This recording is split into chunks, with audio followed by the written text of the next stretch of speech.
वट सावित्री व्रत कथा एवं पूजा विधि। इस पावन दिन सुबह जल्दी उठकर स्नान आदि से निवृत्त हो जाएं। घर के मंदिर में दीप प्रज्वलित करें। इस पावन दिन वट वृक्ष की पूजा का विशेष महत्व होता है। वट वृक्ष के नीचे सावित्री और सत्यवान की मूर्ति को रखें। इसके बाद मूर्ति और वृक्ष पर जल अर्पित करें। इसके बाद सभी पूजन सामग्री अर्पित करें। लाल कलावा को वृक्ष में 7 बार परिक्रमा करते हुए बांध दें। इस दिन व्रत कथा भी सुनें।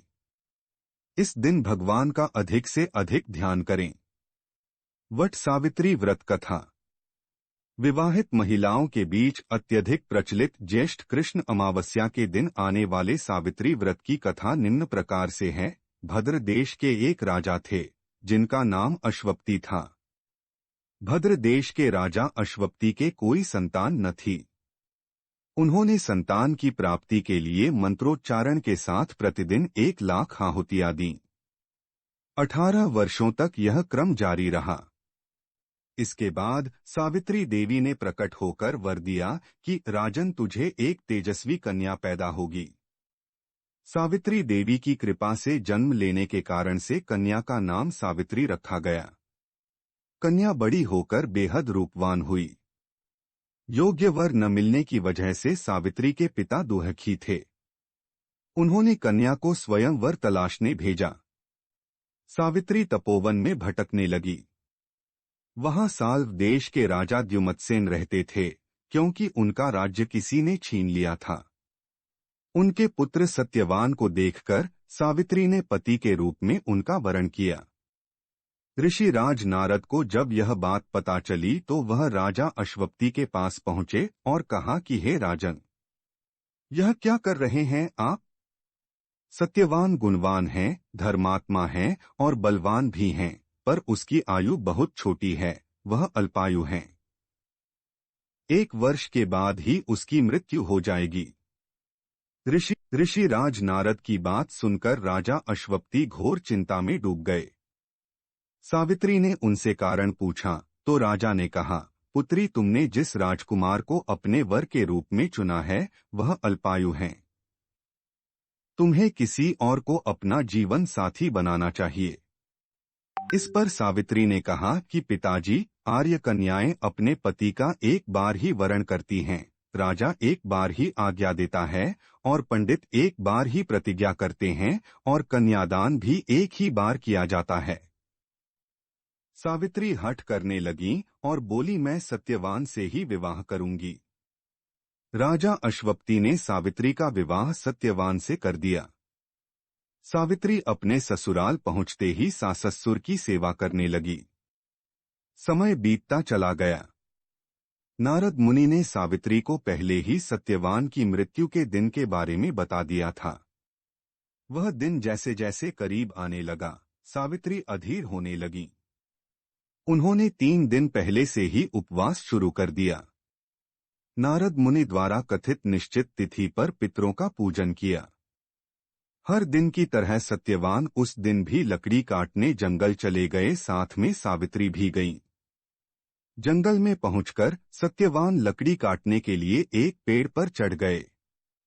तभी उसके सिर में तेज दर्द होने लगा। दर्द से व्याकुल सत्यवान पेड़ से नीचे उतर गए। सावित्री अपना भविष्य समझ गईं। सत्यवान के सिर को गोद में रखकर सावित्री सत्यवान का सिर सहलाने लगीं। तभी वहां यमराज आते दिखे। यमराज अपने साथ सत्यवान को ले जाने लगे। सावित्री भी उनके पीछे पीछे चल पड़ी। यमराज ने सावित्री को समझाने की कोशिश की कि यही विधि का विधान है, लेकिन सावित्री नहीं मानी। सावित्री की निष्ठा और पतिपरायणता को देखकर यमराज ने सावित्री से कहा कि हे देवी, तुम धन्य हो, तुम मुझसे कोई भी वरदान मांगो। सावित्री ने कहा कि मेरे सास-ससुर वनवासी और अंधे हैं, उन्हें आप दिव्य ज्योति प्रदान करें। यमराज ने कहा, ऐसा ही होगा, जाओ अब लौट जाओ। लेकिन सावित्री अपने पति सत्यवान के पीछे पीछे चलती रहीं। यमराज ने कहा, देवी तुम वापस जाओ। सावित्री ने कहा, भगवान, मुझे अपने पति देव के पीछे पीछे चलने में कोई परेशानी नहीं है, पति के पीछे चलना मेरा कर्तव्य है। यह सुनकर उन्होंने फिर से उसे एक और वर मांगने के लिए कहा। सावित्री बोली, हमारे ससुर का राज्य छिन गया है, उसे पुनः वापस दिला दें। यमराज ने सावित्री को यह वरदान भी दे दिया और कहा, अब तुम लौट जाओ। लेकिन सावित्री पीछे पीछे चलती रही। यमराज ने सावित्री को तीसरा वरदान मांगने को कहा। इस पर सावित्री ने 100 संतानों और सौभाग्य का वरदान मांगा। यमराज ने इसका वरदान भी सावित्री को दे दिया। सावित्री ने यमराज से कहा कि प्रभु, मैं एक पतिव्रता पत्नी हूँ और आपने मुझे पुत्रवती होने का आशीर्वाद दिया है।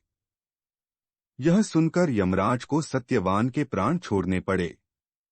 यमराज अंतर्ध्यान हो गए और सावित्री उसी वट वृक्ष के पास आ गई जहां उसके पति का मृत शरीर पड़ा था।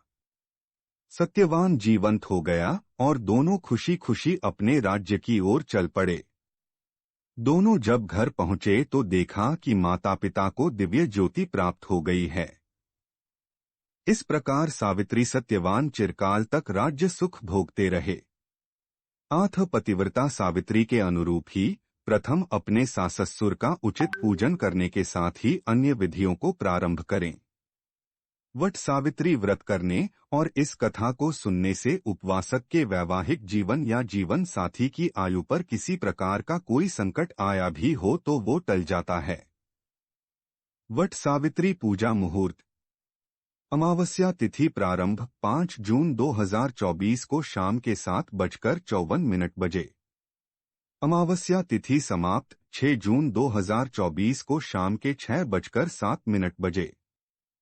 From